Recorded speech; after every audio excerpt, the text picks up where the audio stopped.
Changes.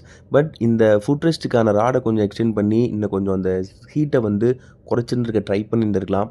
Maybe shoe போட்டுட்டு இருக்கும்போது கொஞ்சம் கம்மியா இருந்திருக்கும். நான் முன்னாடியே சொன்னேன் செப்பல்லாம் போட்டு ஓட்ட முடியாது போல. இந்த கியர் ராட்லாம் வந்து ஒரு ரப்பர் கூட இல்லாம இருக்கு.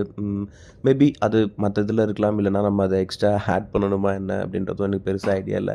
ஸோ இந்த மாதிரி விஷயங்கள் தான் கைஸ் என்ன கம்ப்ளீட்டா டிசப்பாயிண்ட் பண்ணது. ஓகே. மேபி நான் எதுவும் மறந்திருந்தேன் அப்படின்னா, கமெண்ட் செக்ஷன்லயோ இல்ல டிஸ்கிரிப்ஷன்லயோ ஆட் பண்றேன்.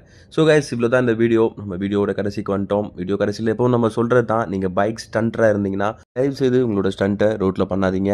பைக் ரைட் பண்ணும்போது ஹெல்மெட் போடுங்க. கூட இருக்கவங்களையும் ஹெல்மெட் வியர் பண்ண சொல்லுங்க. அண்ட் கார் டிரைவ் பண்ணும்போதும் சீட் பெல்ட் போடுங்க. அண்ட் கூட இருக்கவங்களையும் சீட் பெல்ட் போட சொல்லுங்க.